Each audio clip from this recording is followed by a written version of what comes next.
எங்கள் வீட்டில், ஃப்ரெண்ட்ஸ் வீட்டில், ரிலேட்டிவ்ஸ் வீட்டில், தெரிஞ்சவங்க வீட்டில்னு எல்லார் வீட்லேயுமே பார்க்கும்போது ஒரு சில உமன்ஸ் வந்து வீட்டில் இருந்து வீட்டு வேலை எல்லாமே பார்த்துக்கிறாங்க. ஆனால் அவங்களுக்கு ஒரு சின்ன ஷாம்பு வாங்கணும், ஒரு சோப்பு வாங்கணும்னா கூட அதை வேறு யார்கிட்டையாவது கேட்டு தான் வாங்க வேண்டிய நிலைமை. அவங்க வாங்கிக்கோன்னு சொன்னால் வாங்கிக்கணும், வாங்கிக்க வேண்டான்னு சொன்னாலும் நம்ம ஒன்று ரொம்ப ஸ்ட்ரெஸ் பண்ணி கேட்டு வாங்கணும், அப்படி இல்லாட்டி அதை சாக்ரிஃபைஸ் பண்ணணும். இந்த மாதிரி ஒரு உமன் உங்கள் வீட்டில் கண்டிப்பாக இருப்பாங்க.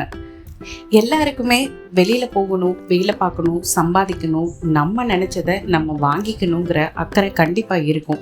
ஆனா ஏதோ ஒன்று அவங்கள ஸ்டாப் பண்ணிக்கிட்டே இருக்கும். அதில் மேஜராக இருக்கிறது இன்வெஸ்ட்மெண்ட் மட்டும்தான். என்னோட பிஸ்னஸை நான் ஜஸ்ட் 2500 தான் ஸ்டார்ட் பண்ணேன். இன்னைக்கு அது சக்ஸஸ்ஃபுல்லாக போயிட்டு இருக்கு. இதுக்கு முன்னாடி ரோட்ல ஸ்டால் போட்டு நின்றுட்டு இருந்தேன்னா இன்னைக்கு முத எக்ஸிபிஷன்ல ஸ்டால் போட போறேன். பொண்ணுக்கு ஃப்ரீடம் வேணும், பொண்ணு இண்டிபெண்ட்டாக இருக்கணும், பொண்ணு சம்பாதிக்கணும், பையன் ஃப்ரீடம் வேணும், பையன் இண்டிபெண்ட்டாக இருக்கணுங்கிற டாபிக் உள்ளே நான் வரலை. ஹியூமனாக இருக்க எல்லாமே அவங்கவுங்க இண்டிபெண்ட் ரொம்பவே அவசியம்.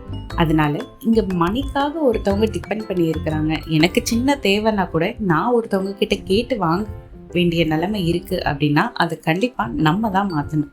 வேறு யாரும் மாற்ற முடியாது. நம்ம தான் நம்மளோட ஃபஸ்ட்டு ஸ்டெப்பை எடுத்து வைக்கணும். அப்படி நான் ஒரு ஸ்டெப் எடுத்து வச்சது தான் என்னோட பிஸ்னஸ். இந்த பிஸ்னஸை பற்றி தெரிஞ்சுக்கிறதுக்கு, இன்னும் நிறையா மோட்டிவேஷனுக்கு, இந்த பிஸ்னஸ் ஐடியாவுக்கு மறக்காமல் என்னோட சேனலை சப்ஸ்கிரைப் பண்ணிக்கோங்க. இந்த ஸ்டாலை நான் லாஸ்ட் வீக் கலைஞர் அறிவாலயம் திருச்சியில் 2 days சக்ஸஸ்ஃபுல்லாக கம்ப்ளீட் பண்ணிட்டு வந்திருக்கேன். நல்ல ரெவென்யூவும் எடுத்திருக்கேன்.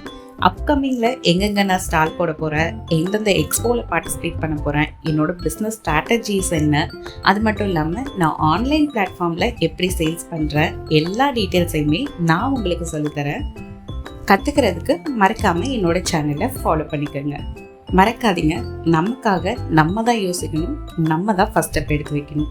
என்னோட பிஸ்னஸ் பற்றின மற்ற இன்ஃபர்மேஷன்லாம் என்னோட நெக்ஸ்ட் வீடியோவில் சொல்கிறேன். மறக்காமல் அதை தெரிஞ்சுக்கிறதுக்கு சப்ஸ்கிரைப் பண்ணிட்டு பெல் பட்டனை கிளிக் பண்ணிக்கோங்க. நான் சொன்னதை பற்றி உங்களுக்கு என்ன ஒப்பீனியன் இருக்குது அப்படிங்கிறத கமெண்ட்டில் சொல்லுங்கள். மீதி பேரோ தெரிஞ்சுக்கட்டும். அது நிறைய பேருக்கு மோட்டிவேஷனாக கூட இருக்கலாம்.